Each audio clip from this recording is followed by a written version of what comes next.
seul Dieu a le droit de donner la vie. Alors nous, on a bien sûr le droit de le donner par la procréation naturelle, hein, mais en dehors de...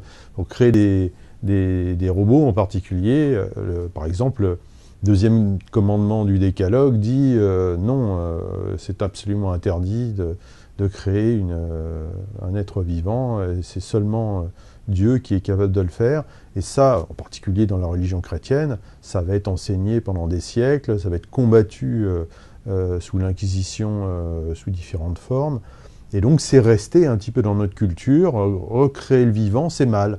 Et à partir de ce moment-là, d'ailleurs, dans toutes les histoires qu'on nous raconte aujourd'hui, dans les romans, et en tout cas la majorité de ces histoires, ou dans les grands films, hein, c'est comme c'est un interdit, eh bien, quand on le transgresse, il y a punition. Donc, on est toujours un peu dans ce triptyque où on va créer un savant fou, c'est pas quelqu'un de normal, qui crée une créature à partir de l'inerte.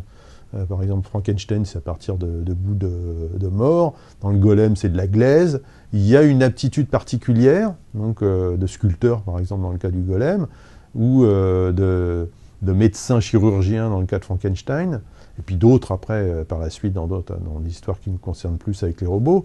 Mais la vie peut être donnée que par une déité ou